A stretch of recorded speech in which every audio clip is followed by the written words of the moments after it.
Dzień dobry Państwu, nazywam się Julia Ziółkowska, jestem historykiem sztuki. Tematyką artystyczną zajmuję się już od ponad 20 lat. Zajmuję się nie tylko sztuką nowoczesną i tym, co sama robię. Piszę blogi. Teoretyczne wpisy można znaleźć na moim blogu Surreal Ways of June albo Art Exists. Trzeci mój blog to Incredibly Visible, który całkowicie jest poświęcony różnego rodzaju archetypom w sztuce filozofii. Dzisiaj chciałabym Państwu przedstawić efekt długoletniej pracy, długoletnich przygotowań, a potem badań także terenowych w muzeum w Hiszpanii, w Prado. Badania nad obrazem Hieronimusa Boscha Ogród rozkoszy ziemskich. To jest książka, która jest wynikiem tej mojej pracy. Jest na sprzedaż, oczywiście można ją zamówić u mnie. Symbolika zwierząt w ogrodzie rozkoszy ziemskich Hieronimusa Boscha. Wieloletnie przygotowania do tego, żeby zrozumieć dzieło mistrza, także w sferze mentalności, różnego rodzaju, można powiedzieć, transgresje, przygotowały mnie do tego, żeby móc zinterpretować różne sfery dotyczące obrazu. Od dziecka jestem bibliofilem, czytam coraz bardziej poważne książki. Zresztą już jako nastolatka interesowałam się filozofią.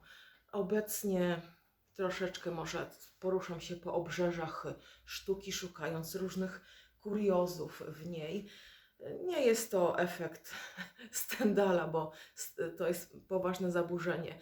Nie jestem wysycona sztuką. Sztuka europejska, gdy odkryje się, jak potężny jest to kolos, jak dużo ma aspektów, jak wiele rzeczy jest ukrytych i nie jest przenoszonych w warstwie takiej bardzo popularnej, człowiek doznaje czegoś w rodzaju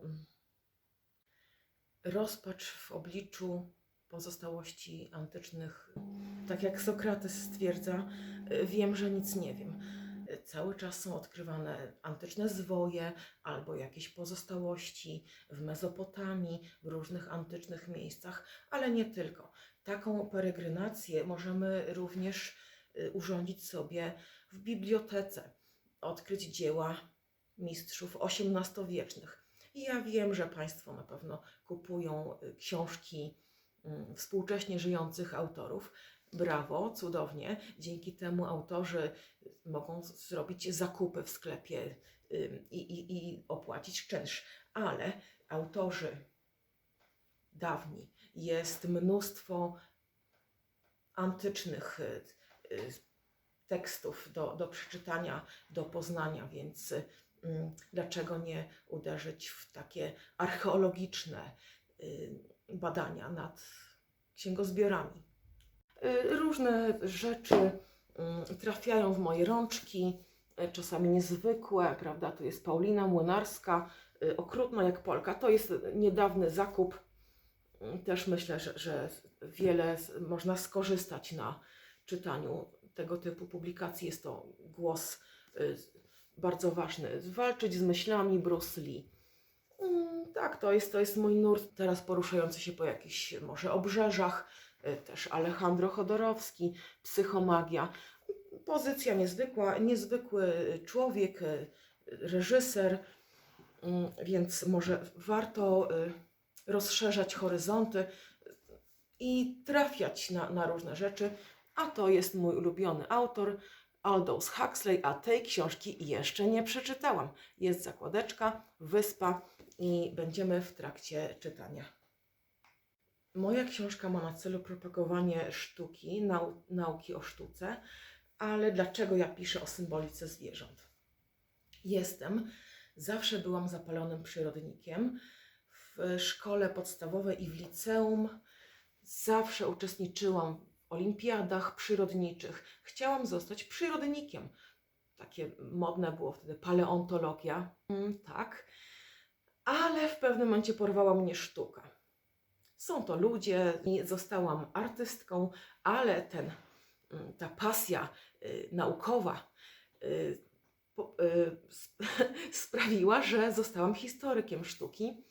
To nie jest tak, że historycy sztuki to nieudani artyści. Nie jest tak.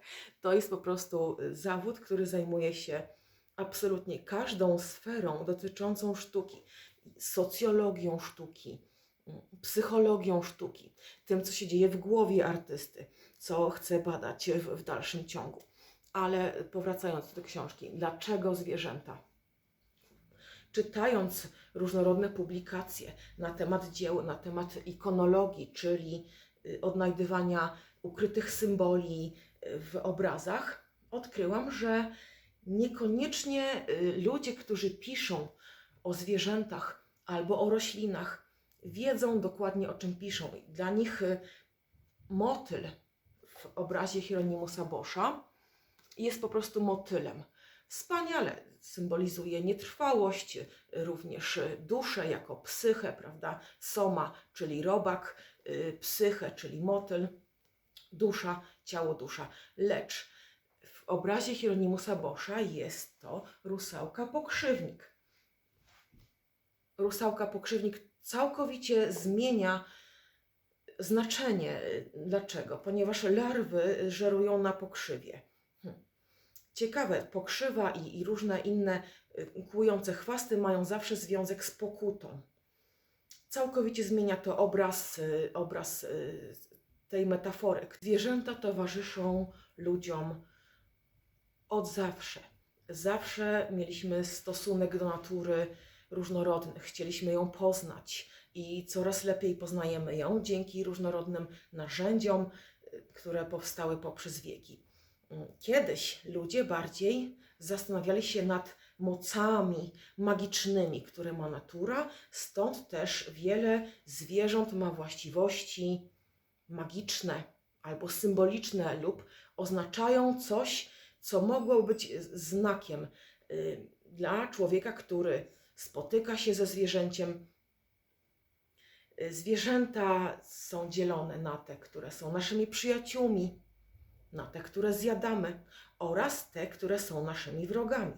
Jednym z takich największych wrogów jest wąż. Wąż kojarzony ze złem. Oczywiście oprócz węża Esculapa. Są wyjątki, prawda? Wąż Esculapa niejadowity, towarzyszy Hipokratesowi i oznacza zdrowotność. Też w niektórych tekstach w Biblii Chrystus w jednym miejscu porównuje przemianę, zdjęcie skóry węża jako tą przemianę, którą przechodzi człowiek. Lecz generalnie wąż oznacza zło. Dlaczego? Jest na to wytłumaczenie. W Biblii, w Starym Testamencie jest fragment, który mówi o Kananejczykach. Wiadomo, Izraelici był ten naród, który stworzył podstawy wiary, stworzyli Biblię i Izraelici, nasi starsi bracia w wierze. Dlaczego Izraelici nienawidzili węża, a potem zaczął być on utożsamiany ze złem? Ponieważ Kananejczycy, najbliżsi sąsiedzi Izraelitów, czcili węża. Ofiolatria, czyli czcicielstwo węża. Obecnie w niektórych rejonach Indii też się czci węża. Wąż, symbol płodności, ze swojej natury chtoniczne zwierzę blisko ziemi, lecz jako Bóg wroga był zły, stał się zły. Zainteresowania są szerokie. Obecnie powiększyły się o zainteresowania zdrowotne. Lekarzami byli oprócz Hipokratesa także Arystoteles oraz Pitagoras. Uważam, że to jakieś wyższe stadium alchemii, która doprowadza do pracy dla ludzkości po prostu. To, że jestem historykiem sztuki, artystką, mam wiele różnych zainteresowań i dużo potrzebnej wiedzy, skłoniło mnie teraz do zajęcia się sprawami zdrowia. Wszechstronność polega także na tym, że ja pragnę dotknąć każdej sfery sztuki. Dotykałam oczywiście nie agresywnie nóg tancerza, baletmistrza. To niezwykłe, w jaki sposób można badać sztukę. Odkryłam, że najbardziej zmysłową praktyką artystyczną jest toczenie gliny na kole. Nie bez powodu w filmie Duch z Patrickiem Swayze jest taka scena. To jest niezwykłe doświadczenie, którego można dotknąć, niezwykle sensualne. Uważam, że bardzo fajne byłoby użycie tego typu narzędzia, tego toczenia na kole gliny w terapii, która pozwala połączyć sferę umysłowości z cielesnością, z czym wiele osób ma niestety w naszych czasach problem. Różnorodne kompleksy. Z tego rodzą się później takie problemy jak bulimia, anoreksja, te wszystkie oczekiwania, jakie mamy wobec naszych ciał, niestety zwłaszcza kobiety, ale mężczyźni też, prawda, prężą muskuły i muszą być męscy. To nie jest tak, że kompleksy dotykają tylko pań, ponieważ panowie również mają różnorodne kompleksy. Ja, dotykając różnych sfer sztuki, dotykam też instrumentów muzycznych, ponieważ muzyka jest jakby duszą wszechświata. To jest też taka fajna legenda lub teoria, którą lubią artyści stosować.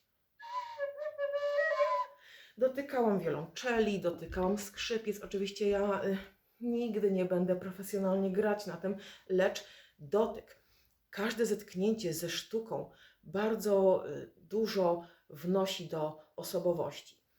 Ostatnio zakupiłam sobie trójkąt i jest to bardzo przyjemne.